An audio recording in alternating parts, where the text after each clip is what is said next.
ಬಡತನದಲ್ಲಿ ಹುಟ್ಟಿದವರಿಗೆ ಗೊತ್ತಿರುತ್ತೆ ಬಡತನ ಏನು ಅಂತ. ಬಡತನ ಹೋಗ್ಬೇಕು ಅಂದ್ರೆ ಬೆವರು ಸುರಿಸಲೇಬೇಕು, ಆಗ ನಮ್ಮ ಬಡತನ ಹೋಗುತ್ತೆ. ಯಾಕಂದ್ರೆ ನಾವು ಪಡೋ ಶ್ರಮ ಕಷ್ಟ ಮುಂದೆ ಯಾವ ತಾಕತ್ತು ಕೂಡ ಇಲ್ಲ. ನಮ್ಮ ಕಷ್ಟ ನಮಗೆ ಫಲ ಕೊಡುತ್ತೆ, ನಾವು ಕಷ್ಟಪಟ್ಟಟ್ಟು ನಮಗೆ ಫಲ ಸಿಗುತ್ತೆ ಅಂತ ನಾನು ಹೇಳುತ್ತೇನೆ. ಸೊ ಹೆಲೋ ಫ್ರೆಂಡ್ಸ್, ಹೇಗಿದ್ದೀರಿ ಎಲ್ಲರೂ? ನಾನು ಲಕ್ಷ್ಮಿ. ನಾನಿವತ್ತು ಹೇಳುತ್ತೇನೆ ನಿಮಗೆ ನನ್ನ ಲೈಫಲ್ಲಿ ನಾನು ಪಟ್ಟಿರೋ ಅನುಭವ ಎಲ್ಲ ಕೂಡ ಹೇಳುತ್ತೇನೆ. ನೀವು ಹೇಗಿದ್ದೀರಾ ಅಂತ ಕಮೆಂಟಲ್ಲಿ ಹೇಳಿ, ಆಯಿತಾ? ಸೊ ಟೈಮ್ ಬಂದುಬಿಟ್ಟು ಇವಾಗ 12:45 ಆಗ್ತಿದೆ. ನನ್ನ ಮಗಳು 1:45ಕ್ಕೆ ಬರ್ತಾಳೆ. ಅವಳು ಬರೋಷ್ಟಿಗೆ ನಂದು ಒಂದು ಡ್ರೆಸ್ನ ಸ್ಟಿಚ್ ಮಾಡ್ಕೋಬೇಕು. ಸ್ಟಿಚ್ ಮಾಡ್ಕೊತ ನನ್ನ ಲೈಫ್ದು ಸ್ವಲ್ಪ ಅನುಭವ ನಾನು ನಿಮ್ಮ ಹತ್ರ ಶೇರ್ ಮಾಡ್ತೀನಿ. ಆಟ ಆಗೋದು ನನ್ನ ಮದುವೆಗಿಂತ ಮೊದಲಿನ ವಿಷಯ. ಮದುವೆಗಿಂತ ಮುಂಚೆ ನಾನು ಸ್ಟಿಚಿಂಗ್ ಕಲ್ತಿರೋದು. ಅವಾಗೂ ನನಗೆ ಅಷ್ಟು ಇಂಟ್ರೆಸ್ಟ್ ಇರಲಿಲ್ಲ. ಹಿಂಗೆ ಎಲ್ಲರೂ ಕಲಿತಿದ್ದಾರೆ ಅಂತ ಕಲಿಬೇಕಂತ ಕಲಿತೆ ಹೊರತು ನನಗೆ ಇಂಟ್ರೆಸ್ಟ್ ಇದೆ ಅಂತ ನಾನು ಕಲೀಲಿಲ್ಲ. ಸೊ ಅಷ್ಟೊಂದೇನು ನನಗೆ ಮಾಡಬೇಕಂತ ಅನ್ನಿಸ್ತಾ ಇರಲಿಲ್ಲ. ಯಾರಾದರೂ ಒಬ್ಬರು ಹಾಕಿದ್ರೆ ನನ್ನ ಹತ್ರ ಅದು ಸ್ಟಿಚ್ ಮಾಡಿಕೊಡ್ತಿದ್ದೆ ಅಷ್ಟೇ. ಸೊ ಜಾಸ್ತಿ ಏನು ಕಸ್ಟಮರ್ನ ತೊಗೊತಿರ್ಲಿಲ್ಲ, ಯಾಕಂದರೆ ನನಗೆ ಅಷ್ಟು ಇಂಟ್ರೆಸ್ಟ್ ಇರಲಿಲ್ಲ. ಸೊ ಯಾವಾಗಾದರೂ ಸ್ಟಿಚ್ ಮಾಡಬೇಕಂತ ಅನ್ನಿಸ್ದಾಗ ಅಷ್ಟೇ ಮಾಡ್ತಿದ್ದೆ. ಸೊ ಮತ್ತೆ ನಂದು ಮದುವೆ ಆಯಿತು. ಮದುವೆ ಆದ ನಂತರ ನನ್ನ ಹಸ್ಬೆಂಡ್ ಅಂದರು, ಮಷಿನ್ ತರ್ತೀನಿ, ಮನೇಲಿರೋ ಬಟ್ಟೆನಾದರೂ ಸ್ಟಿಚ್ ಮಾಡುವಂತೆ ಅಂತ. ನಾನು ಒಲ್ಲಂದೆ, ಯಾಕಂದರೆ ನನಗೆ ಮನೆ ಕೆಲಸನೇ ಆವಾಗ ಜಾಸ್ತಿ ಅನ್ನಿಸ್ತಿತ್ತು. ಸೊ ಅದಕ್ಕಾಗಿ ನಾನು ಅದು ತಲೆಯಲ್ಲಿ ಇಟ್ಕೊಂಡಿದ್ದೆ, ನಾನು ಲೈಫ್ ಲಾಂಗ್ ಸ್ಟಿಚ್ ಮಾಡಲ್ಲ ಅಂತ. ಸೊ ಅದೇ ರೂಟಲ್ಲಿ ನಾನು ಹೋಗ್ತಿದ್ದೆ. 2 ಮಕ್ಕಳು ಅದು ನನಗೆ. ಆವಾಗ ನನಗೆ ಅನ್ನಿಸ್ತಿತ್ತು, ನಾನು ಎಷ್ಟು ದಿನ ಇದೇ ರೀತಿ ಕೂತ್ಕೊಂಡು ಜೀವನ ತೆಗೀಲಿ, ನನ್ನ ಲೈಫ್ ಸ್ವಲ್ಪ ಚೇಂಜ್ ಆಗಬೇಕು ಅಂದರೆ ನಾನು ಏನಾದರೂ ಮಾಡಬೇಕು, ಯಾವುದಾದ್ರೂ ಕೆಲಸನ ನಾನು ಹಿಡ್ಕೋಬೇಕು. ಈ ರೀತಿ ಮನೇಲಿ ಕೂತ್ರೆ ಚೆನ್ನಾಗಿ ಕಾಣಲ್ಲ ಅಲ್ವಾ? ಸೊ ಮನೆಯಿಂದನೇ ಏನಾದರೂ ಮಾಡಬೇಕು, ದುಡ್ಡು ಖರ್ಚು ಮಾಡದೆ ನಾನು ಏನಾದರೂ ಮಾಡಬೇಕು ಅಂತ ನನಗೆ ತಲೆಯಲ್ಲಿತ್ತು. ಆವಾಗ ಬಂತು ನನ್ನ ಮಗಳು ನನ್ನ ಮಗ ಇಬ್ಬರು. ನನ್ನ ಮಗ 1 ಇಯರ್ ಆಗ್ತಾ ಬಂದಿದ್ದ, ಆವಾಗ ನನಗೆ ತಲೆಯಲ್ಲಿ ಬಂತು. ಆವಾಗ ನಾನು ಏನು ಮಾಡಿದೆ, ನನ್ನ ಮಗನ ಬರ್ತ್ಡೇಗೆ ಒಂದು ಸ್ಯಾರಿ ನಮ್ಮ ಅಮ್ಮ ಇಸ್ಕೊಟ್ಟಿದ್ರು. ವೆಲ್ವೆಟ್ ಸ್ಯಾರಿ ಇತ್ತದು. ಅದಕ್ಕೆ ನನಗೆ ಎಂಬ್ರಾಯ್ಡ್ರಿ ಮಾಡಬೇಕು ಅಂತ ತುಂಬ ತಲೆಯಲ್ಲಿತ್ತು. ನನಗೆ ಅವಾಗ ಎಂಬ್ರಾಯ್ಡ್ರಿ ಕೂಡ ಬರ್ತಿರಲಿಲ್ಲ. ಸೊ ನಾನು ಸುಮ್ಮನೆ ಹೋದೆ, ಟ್ರೈ ಮಾಡಬೇಕು ಅಂತ ಶಾಪಿಗೆ ಹೋಗಿ ಒಂದು ರಿಂಗ್ನ ತೊಗೊಂಡು ಮತ್ತು ಸಿಲ್ಕ್ ಥ್ರೆಡ್ಡು ಮತ್ತು ಬೀಡ್ಸು ಇವೆಲ್ಲ ತೊಗೊಂಡು ಮನೆಗೆ ಬಂದಮೇಲೆ ಹಿಂಗೆ ನೋಡಿದೆ ವಿಡಿಯೋದಲ್ಲಿ ನಾರ್ಮಲ್ ನೀಡಲ್ಲೇ, ಅಂದರೆ ನಾರ್ಮಲ್ ಸೂಜಿಯಿಂದ ಹೇಗೆ ಎಂಬ್ರಾಯ್ಡ್ರಿ ಮಾಡ್ತಾರಂತ. ಅದು ನೋಡಿಬಿಟ್ಟು ನಾನು ಫಸ್ಟ್ ಟೈಮ್ ಅದು ಎಂಬ್ರಾಯ್ಡ್ರಿ ಮಾಡಿರೋದು. ನನ್ನ ಮಗನ ಬರ್ತಡೇಯಲ್ಲಿ ಸ್ಟಿಚ್ ಮಾಡಬೇಕಂತ ಹೇಳಿ ಅದರಲ್ಲಿ ನಾನು ಎಂಬ್ರಾಯ್ಡ್ರಿ ನನ್ನ ಕೈಯಿಂದನೇ ಮಾಡ್ಕೊಂಡಿರೋದು. ಸೊ ಚೆನ್ನಾಗಿ ಬಂದಿತ್ತು ಅದು ಕೂಡ. ಅದರಲ್ಲಿ ಏನು ಅಂದರೆ ನಾನು ಜಾಸ್ತಿ ಗ್ಲೂ ಹೆಲ್ಪಿಂದ ಅದನ್ನು ಅಂಟಿಸಿದೆ, ಕೈಯಿಂದ ಜಾಸ್ತಿ ಮಾಡಿದ್ದಿಲ್ಲ, ಯಾಕಂದರೆ ಬೇಗನೆ ಆಗ್ತಿರ್ಲಿಲ್ಲ ನನಗೆ ಅವಾಗ. ಸೊ ಹಾಗಾಗಿ ಅವತ್ತು ಹಿಡ್ಕೊಂಡು ನನ್ನ ಜರ್ನಿನ ಸ್ಟಾರ್ಟ್ ಮಾಡಿದೆ. ನಾನು ಎಂಬ್ರಾಯ್ಡ್ರಿ ಹೆಂಗಾದರೂ ಮಾಡಿ ಕಲೀಲೇಬೇಕು, ಹೊರಗಡೆ ಹೋಗಿಲ್ಲ, ನಾನು ಮನೇಲಿ ಕುಂತೆ ಕಲಿಬೇಕು ಅಂತ ನಾನು ಸ್ಟ್ಯಾಂಡ್ ಕೂಡ ತರಿಸ್ದೆ. ನಾನು ಡೈಲಿ ವಿಡಿಯೋಸ್ ನೋಡ್ತಾ ಎಂಬ್ರಾಯ್ಡ್ರಿ ಕಲಿಯೋಕ್ಕೆ ಸ್ಟಾರ್ಟ್ ಮಾಡಿದೆ. ಚೈನ್ ಸ್ಟಿಚ್ ಫಸ್ಟ್ನೇ ದಿನ ಮಾಡಿದಾಗ ನಂಗೆ ಬರಲೇ ಇಲ್ಲ. ನಿಡಲ್ನ ಹೇಗೆ ಹಿಡಿಬೇಕಂತ ನಂಗೆ ಗೊತ್ತಾಗಲಿಲ್ಲ. ಸೊ ನಾನು ಏನು ಮಾಡಿದೆ, 8 ದಿನ ಟ್ರೈ ಮಾಡಿದಾಗ ನನಗೆ ಚೈನ್ ಸ್ಟಿಚ್ ಮಾಡೋದು ಬಂತು. ಮೊದಲಿಗೆ 4 ಡೇಸ್ ನಾನು ಚೈನ್ ಸ್ಟಿಚ್ ಮಾಡಿದಾಗ ನನಗೆ ಬರಲಿಲ್ಲ. ಆವಾಗ ಅನ್ನಿಸ್ತು ಬಿಡ್ತೀನಿ, ನನಗೇನಿದು ಬರೋಂಗೆ ಕಾಣಿಸಲ್ಲ ಅಂತ ಹೇಳಿಬಿಟ್ಟು.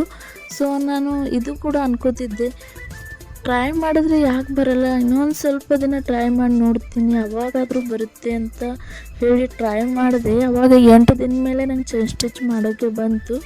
ಚೈನ್ ಸ್ಟಿಚ್ ಮಾಡಬೇಕೆ ನಾನು ಜಿಗ್ಜಾಗು ಅವೆಲ್ಲ ಆರಿ ವರ್ಕ್ ಸ್ಟಿಚಸ್ ಇರ್ತಾವೆ ಅವೆಲ್ಲ ಕಲಿತಾ ಹೋದೆ. ಮತ್ತು ಬೀಡ್ಸ್ ಸ್ಟಿಚ್ ಎಲ್ಲ ಕಲಿತೆ.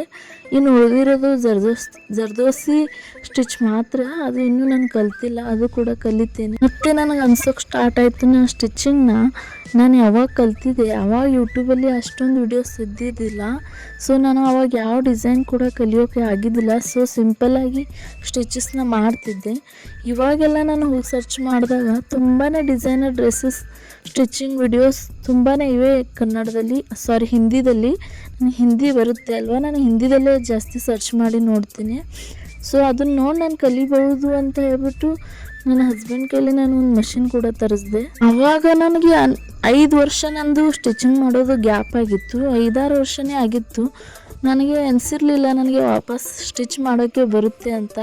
ನಾನು ನಮ್ಮ ಮನೆಯವರು ಆದರೂ ಸ್ಟಿಚ್ ಮಾಡಬೇಕು ಅಂತ ತರಿಸಿರೋ ಅಂಥದ್ದು ಮಷಿನ್ ಆಗಿತ್ತದು. ಸೊ ನಾನು ಟ್ರೈ ಮಾಡ್ತಾ ಹೋದೆ. ಯೂಟ್ಯೂಬ್ ಚಾನಲ್ ಕೂಡ ತೆಗೆದೆ, ನಂದು ಹಿಂದಿಯಲ್ಲಿ ಇದೆ ಸಿಲಾಯಿ ಡಿಸೈನರ್ ಕಿ ದುನಿಯಾ ಅಂತ.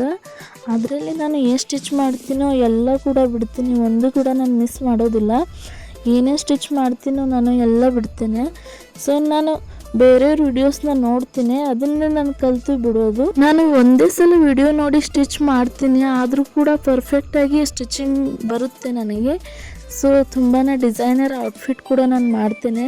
ನನ್ನ ತಲೆಯಲ್ಲಿ ಇರೋದು ಇನ್ನೊಂದು ಏನಂದರೆ ನನಗೆ ಫ್ಯಾಬ್ರಿಕ್ ಪೇಂಟಿಂಗ್ ಕೂಡ ಕಲಿಬೇಕನ್ನೋ ಆಸೆ. ಯಾಕಂದರೆ ನನಗೆ ಜಸ್ಟ್ ಒಂದು ಟೇಲರಿಂಗ್ ಆಗಿ ಇರೋದಿಲ್ಲ, ನನಗೆ ಇದರಲ್ಲಿ ಎಲ್ಲವನ್ನು ಕಲಿಬೇಕು. ಇದರಲ್ಲಿ ಏನೇನು ಇರುತ್ತೆ ನೋಡಿ ಎಲ್ಲವನ್ನು ಕಲಿಬೇಕು. ಎಂಬ್ರಾಯ್ಡ್ರಿ ಕಲ್ತೀನಿ, ಮತ್ತು ಸ್ಟಿಚಿಂಗ್ ಕೂಡ ಬರುತ್ತೆ, ಮತ್ತು ಇವಾಗ ಫ್ಯಾಬ್ರಿಕ್ ಪೇಂಟಿಂಗ್ ಒಂದು ಕಲಿಬೇಕು ನಾನು. ಯಾಕಂದರೆ ನನ್ನ ಮುಂದೆ ತುಂಬಾ ಪ್ಲ್ಯಾನ್ ಇದೆ, ನಾವು ಸ್ಟಿಚಿಂಗ್ದು ಬಿಸ್ನೆಸ್ ನಾನು ಹೆಂಗೆ ಮಾಡಬೇಕು ಅಂತ ಹೇಳಿ. ತುಂಬ ಜನ ಟೇಲರಿಂಗ್ ಮಾಡ್ತಾರೆ, ಆದರೆ ಅವ್ರಿಗೆ ಗೊತ್ತಿರಲ್ಲ ಅವರು ಹೇಗೆ ಅದರಿಂದ ಮುಂದೆ ಹೋಗಬೇಕು ಅಂತ. ಅವ್ರು ಎಷ್ಟು ಮಾಡ್ತಾರೆ ಅಷ್ಟರಲ್ಲೇ ಪೂರ ಜೀವನ ತೆಗೆದು ಬಿಡ್ತಾರೆ. ಸೊ ಇವಾಗೆಲ್ಲ ತುಂಬ ಟ್ರೆಂಡಲ್ಲಿ ಇದೆ ಟೇಲರಿಂಗು. ಅದರಿಂದ ನಮ್ಮ ಬಿಸ್ನೆಸ್ಸೇ ದೊಡ್ಡ ಬಿಸ್ನೆಸ್ಸೇ ಮಾಡ್ಬೋದು ನಾವು.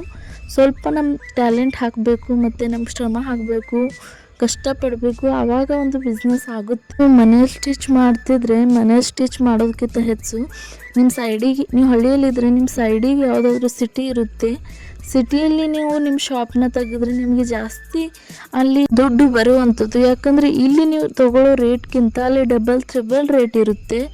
ಅಲ್ಲಿ ನೀವು ಸ್ಟಿಚ್ ಮಾಡಿದ್ರೆ ಶಾಪ್ ಹಾಕಿದ್ರೆ ಸ್ಟಿಚಿಂಗ್ ಶಾಪ್ ತುಂಬಾ ನಿಮಗೆ ಅಲ್ಲಿಂದ ದುಡ್ಡು ಸಿಗುತ್ತೆ, ಮತ್ತು ನೀವು ಅಲ್ಲಿಂದ ತುಂಬಾ ಗ್ರೋ ಆಗ್ಬೋದು. ಅಲ್ಲಿಂದ ನಿಮ್ಮ ದೊಡ್ಡ ಬಿಸ್ನೆಸ್ ಸ್ಟಾರ್ಟ್ ಮಾಡ್ಬೋದು. ಇಲ್ಲಾಂದರೆ ನೀವು ಆನ್ಲೈನಲ್ಲಿ ಹೇಳ್ಬೋದು, ನಾನು ಈ ರೀತಿ ಸ್ಟಿಚ್ ಮಾಡ್ತೀನಿ, ನಿಮಗೆ ಇಷ್ಟ ಆದರೆ ನನಗೆ ಹತ್ರ ಆರ್ಡ್ರ್ ಕೊಡಿ ಅಂತ. ಸೊ ಇದರಿಂದ ಕೂಡ ನೀವು ತುಂಬಾ ಮುಂದೆ ಹೋಗ್ಬೋದು. ನಾನು ಯಾಕೆ ಇಷ್ಟು ಕಷ್ಟಪಡ್ತೀನಿ ಅಂದರೆ, ಯಾಕಂದರೆ ನನ್ನ ಲೈಫ್ ಚೇಂಜ್ ಮಾಡೋದಿದೆ. ಈಗಿದೆಯಲ್ವಾ, ಇದ್ರಿಗಿಂತ ಬೆಟರ್ ಮಾಡೋದಿದೆ ನನ್ನ ಲೈಫು. ನನಗೇನು ಕಮ್ಮಿ ಇಲ್ಲ, ಇವಾಗೇನು ತಿನ್ನೋಕ್ಕಿದೆ, ಬಟ್ಟೆಗಿದೆ, ಅದ್ರಕ್ಕಿಂತ ಹೆಚ್ಚಿಗೆ ಏನೂ ಇಲ್ಲ. ಸೊ ನನಗೆ ಅದ್ರಕ್ಕಿಂತ ಹೆಚ್ಚಿಗೆ ಬೇಕಂತ ನನ್ನ ಲೈಫ್ನ ಚೇಂಜ್ ಮಾಡೋಕ್ಕೆ ಅಂತ ಕಷ್ಟಪಡ್ತಿದ್ದೇನೆ. ಯಾಕೆ ಅಂದರೆ ನಾವು ಹೇಗೆ ಹುಟ್ಟಿರ್ತೀವೋ ಹಾಗೆ ಸಾಯಬಾರ್ದು. ನಾವು ತುಂಬಾ ಮೆಮರೀಸ್ ಮಾಡಿಕೊಂಡು ಸಾಯಬೇಕು. ಮುಂದೆ ಹೋಗಿ ನಾವು ಹಿಂತಿರುಗಿ ನೋಡಿದಾಗ ಅನ್ಕೋಬೇಕು ನಮ್ಮ ಲೈಫ್ ಇಷ್ಟು ಹೇಗಿತ್ತು, ಇಷ್ಟು ಚೇಂಜ್ ಆಯ್ತಲ್ಲ ಅಂತ ನಮಗೆ ನಮ್ಮ ಮೇಲೆ ಪ್ರೌಡ್ ಬರಬೇಕು.